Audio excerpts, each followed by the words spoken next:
आज इमरान खान साबिक़ वज़ीर-ए-आज़म ने अडयाला जेल में मुलाकात की है और बहुत से अहम सियासी डेवलपमेंट्स हैं और उनसे मुलाकात करने वाले ख़ास मेहमान भी आज हमारे साथ स्टूडियोज़ में मौजूद हैं। इसके अलावा सुप्रीम कोर्ट में अहम आइनी दरख्वास्तें भी समाअत के लिए मुकर्रर हो चुकी हैं 27 और 28 फरवरी को, जिसमें 9 मई के वाक़यात के हवाले से कमीशन बनाने की जो आइनी दरख्वास्त है, फिर 8 फरवरी की मुबैना इंतखाबी धांधली के हवाले से दरख्वास्त है और फिर अगले हफ्ते पीर को जो ज़मानत मनसूखी की सरकार की तरफ से अपीलें हैं सुप्रीम कोर्ट में दायर की गई 26 नवंबर के मामलात में, उस हवाले से भी हम बात करेंगे। मेहमानों का तारफ़ कराते चलें। हमें टेलीफोन लाइन पे ज्वाइन किया है अली गौहर बलोच, रहनुमा है मुस्लिम लीग नून के, और उनके साथ स्टूडियोज़ में हमारे साथ मौजूद हैं पाकिस्तान तहरीक इंसाफ के रहनुमा नईम हैदर पंचोथा साहब, जिन्होंने आज मुलाकात की अडयाला जेल में, और सीनियर जर्नलिस्ट और कोर्ट रिपोर्टर साकिब बशीर। सबसे पहले तो पंचोथा साहब, क्या डेवलपमेंट्स हैं, क्या बड़े अहम कुछ फ़ैसले हुए हैं? पहले मैं आपको सुनवा देता हूँ। एडवोकेट सलमान राजा जो हैं आपके जनरल सेक्रेटरी पार्टी के, उन्होंने मुलाकात के बाद क्या कहा? खान साहब ने बड़ी वजाहत से कहा कि मैं अपनी पार्टी के ओहदेदारान के साथ खड़ा हूँ, मुकम्मल मेरा एतमाद उनको हासिल है। शेर अफजल साहब पार्टी से बाहर हो चुके हैं, ये दो टोक फैसला है, इसमें कोई तब्दीली नहीं होगी। और बाकी जो कोई भी अपने आप को समझता है कि वो पार्टी में आना चाहता है या पार्टी का खैर खा है, तो उसको अपनी ज़ुबान को भी लगाम देना होगी और उसके बारे में मुझे बात करने की ज़रूरत नहीं है। खान साहब ने यही कहा कि इन लोगों को इतनी अहमियत ना दो, तुम बात मत करो। तो पंचोथा साहब, खान साहब आप भी मुलाकात में मौजूद थे, सलमान राजा साहब को भी आपने सुन लिया, तो इससे क्या मतलब अब लिया जाए कि ये जो एक बहस चल रही थी शेर अफजल मरवत के स्टेटस के हवाले से और फवाद चौधरी साहब के हवाले से भी, तो आज की इस मुलाकात में सारी चीज़ें क्लियर हो गई हैं? क्या पोजीशन है अभी? बहुत शुक्रिया मतीउल्लाह साहब, आपने मौका दिया। आज खान साहब से मुलाकात पिछले मंगल को हमारी नहीं हो सकी थी, तमाम वकला हम गए और काफ़ी देर खड़े रहे। आज उन्होंने मुलाकात की इजाज़त दी, उनकी मेहरबानी है, क्योंकि हर मुलाकात के बाद हम मेहरबानी करते हैं। ये किन की मेहरबानी है? जो अडयाला को कंट्रोल कर रहे हैं। अच्छा। जी डेफिनेटली, वहाँ कर्नल साहब बैठे हुए हैं। अच्छा। तो वही कंट्रोल कर रहे हैं। आज भी हमारे कुछ दोस्त थे, उनको नहीं जाने दिए गया। 6 की इजाज़त होती है, 4 गए, 2 फिर भी रोक लिए। बहरहाल मुलाकात हुई है उनसे और ख़ान साहब तमाम चीज़ों से खुद अवेयर थे।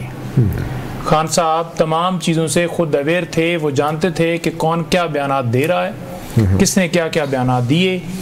मैच तक के एक एक बॉलर को उन्हें पता था कि रऊफ जो है उसने टेस्ट के अंदर जो है वो टेस्ट नहीं खेला और उसको डाला हुआ था, और इसी तरीके से बाकी जो है वो जो सारी टीम थी, तो एक एक जगह पर वो पूरा तबसरा कर रहे थे, पूरे पॉइंट्स उन्होंने लिखवाए।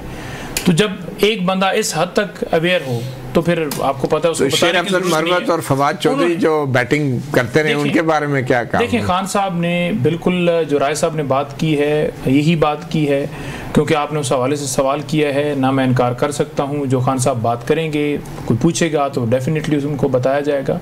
खान साहब ने कहा है कि मैं पार्टी ओहदेदारान के बिल्कुल साथ खड़ा हूं और जो मेरे पार्टी के ओहदेदारान हैं जिनको मैंने ऑथोराइज़ किया है बोलने के लिए, वो ही बोलेंगे, वही बात करेंगे, वही ऑफिशियल मौक़िफ़ होगा जिनके हवाले से मैं एंडोर्समेंट करूंगा। तो वो कौन कौन है?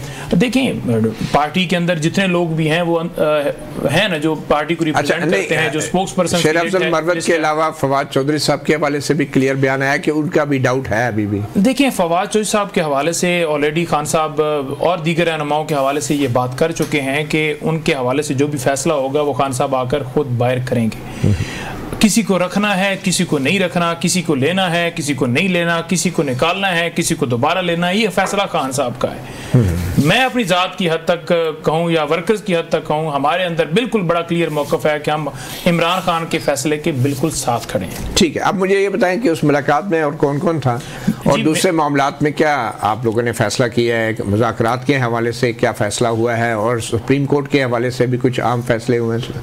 देखिए, बिल्कुल मुज़ाकरात के हवाले से बातचीत हुई है कि हम इस तरह से जो है, एक तो पहले बताया सलमान अकरम साहब ने सिंध के हवाले से जो हमने वहाँ पर पूरा एक टूर किया, तो उसके अंदर बड़ा सक्सेसफुल हमारा रहा। खान साहब ने इत्मीनान का इजहार किया। फिर हमने हाई कोर्ट्स के इलेक्शन के हवाले से बात की, तो खान साहब ने खुशी का इजहार किया। कैदी नंबर 804 के जो नारे लगते रहे हैं वो भी मैंने उनको बताया। और इन तमाम बातों से पहले उनसे ये पूछना ज़रूरी था कि आपकी तबीयत कैसी है।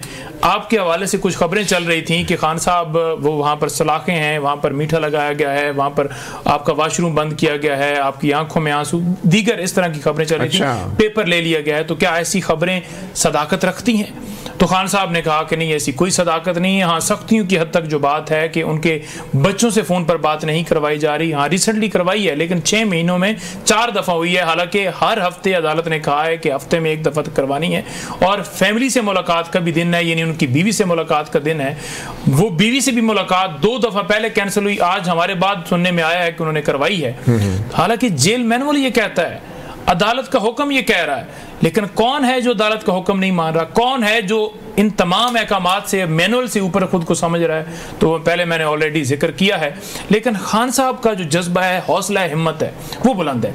अब मैं आगे आपके सामने आ जाऊं कि जो रमज़ान के बाद तहरीक है वो बिल्कुल चलने जा रही है, और सुप्रीम कोर्ट उसके हवाले से खान साहब ने बिल्कुल बात की है। जो मीटिंग थी, उस मीटिंग के हवाले से उनको जब बताने की बात शुरू की राजा साहब ने, तो उन्होंने कहा मैंने देख लिया था, प्रेस टॉक्स, ये पतन रिपोर्ट और ये भी उन्होंने देख ली थी। इसी तरह से उन्होंने कहा कि ये मीटिंग को उन्होंने सपोर्ट किया, जो चीफ जस्टिस से घर में मुलाकात हुई, बिल्कुल सपोर्ट किया। उन्होंने एक और खत भी लिखने के हवाले से कहा है कि तमाम तर पहले भी खतूत जो भेजे गए हैं, हम हर वो दस्तक देंगे। ये पाकिस्तान की अदालतें, बेशक वहां पर 26वीं तरमीम के तहत अपनी मर्जी के लोग लगाए गए हैं, लेकिन अवाम का मुकदमा लेकर हम उस हर दरवाजे पर दस्तक देंगे। और सुप्रीम कोर्ट के अंदर जो इस वक्त हो रहा है, जो पिटीशंस हमारी पेंडिंग है, जैसे बाकर नजफी साहब के पास इस्लामाबाद हाई कोर्ट और सुप्रीम, उन्होंने कहा कि ये पिटीशंस ह्यूमन राइट्स की वायलेशंस की क्यों नहीं लग रही, ये लगाई जानी चाहिए। इस पे भी बात करेंगे। अली गौर साहब, खान साहब ने तो इंडोर्स किया है पीटीआई के रहनुमाओं की चीफ जस्टिस से मुलाकात के हवाले से, तो आप इस मुलाकात को वैसे कैसे देख रहे हैं जो पीटीआई के रहनुमाओं की चीफ जस्टिस से हुई है घर में? बिस्मिल्लाहिर्रहमानिर्रहीम। देखिए, बात ये है कि मेरा ख्याल है कि ये चीफ जस्टिस साहब ने इनिशिएटिव लिया, और ये जाहिर है कि उन्होंने प्राइम मिनिस्टर और हुकूमत से भी मुलाकात की, इसी तरह से अपोजिशन से भी मुलाकात की है। तो मैं समझता हूँ कि वो निज़ाम की बेहतरी के लिए ये चीज़ें ठीक हैं, वक्त की ज़रूरत है।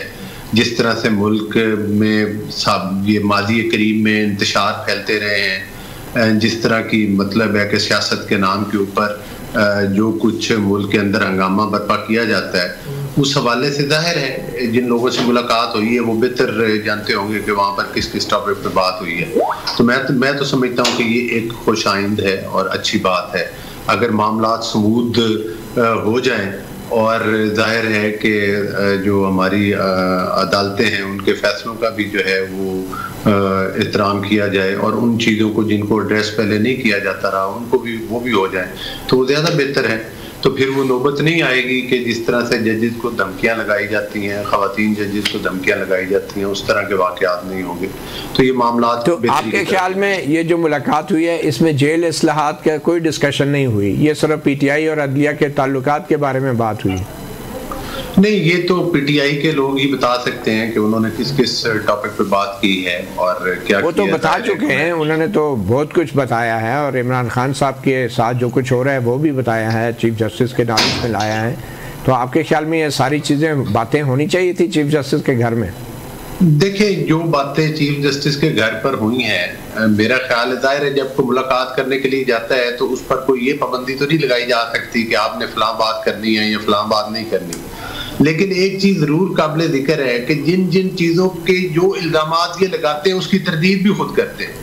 जिस तरह से बार बार ये कहा जाता रहा कि खान साहब को जहर दिया गया है, कोई पॉइजन दी जा रही है खानों में, उनकी मुलाकातें बंद है, फिर खुद ही बता देते हैं कि मुशर्रफ बीबी से भी मुलाकात हो गई है, फिर खुद ही बता देते हैं कि वकला के साथ भी मुलाकातें हो गई हैं, फिर खुद बता देते हैं कि टेलीफोन पर भी बात हो गई है, फिर खुद बता देते हैं कि हर चीज से वो अवेयर थे।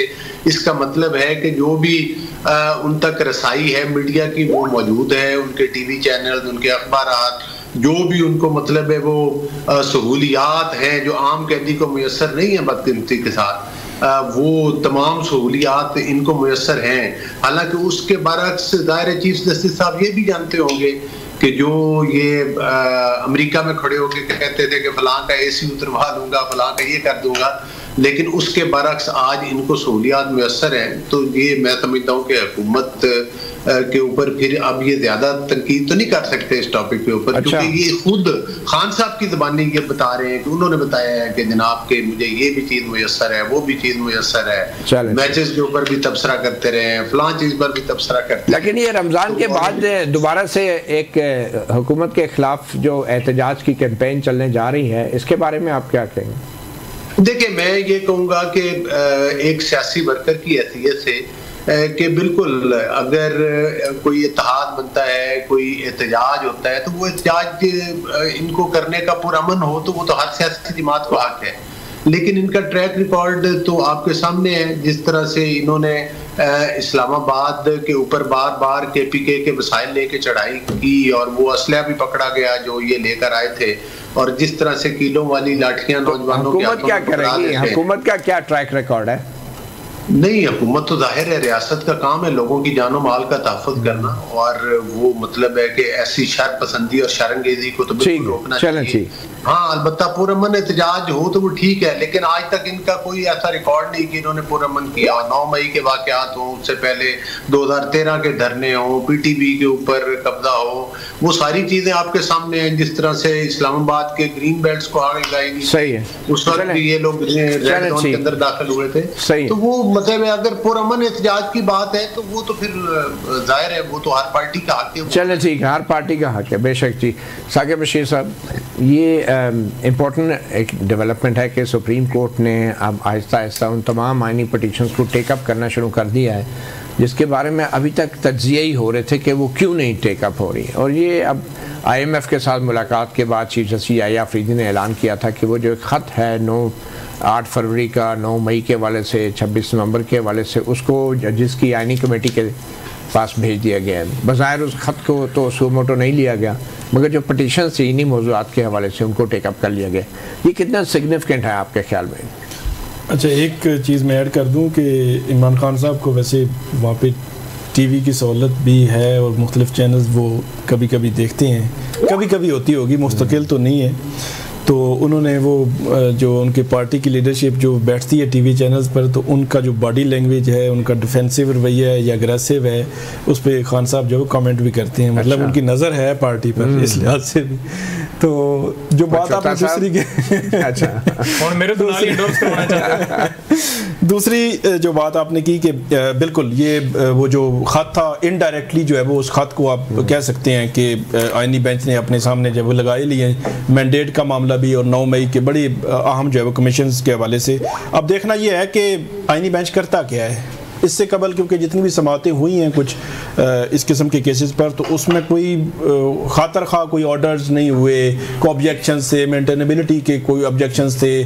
फॉर एग्जांपल ये 8 फरवरी वाला है, इसको वो किस एंगल से देखेंगे? वो कहेंगे ये तो ट्रिब्यूनल बने हुए हैं, ट्रिब्यूनल देख रहे हैं, ट्रिब्यूनल से रिपोर्ट मंगवा लेते हैं, उनको कह देते हैं कि 2 महीनों में डिसाइड कर दें, तो हम इसको कैसे देख सकते हैं? अब दूसरी तरफ 9 मई के वाले से गवर्नमेंट का जो बयानिया है वो ये कहते हैं जी वो, लेकिन 8 फरवरी में सिर्फ मामला इलेक्शन रिजल्ट का तो नहीं है, उसके हवाले से तो इलेक्शन से पहले जो प्री पोल रिगिंग के भी इल्ज़ामात थे, पॉलिटिकल इंजीनियरिंग के इल्ज़ामात थे, लियाकत चट्टा का जो बयान आया था सामने, इंकशाफ आया था, वो मामला था। उन सब को तो मेरे ख्याल में वो स्टैंप करते कि काजी फाजीसा साहब जो है उस वक्त बैठे हुए थे, वो बल्कि लेवल प्लेइंग फील्ड वाला केस लगा हुआ था, वो भी उस पर खातर खा कुछ नहीं हुआ था। इलेक्शन से पहले सब हम देख रहे थे।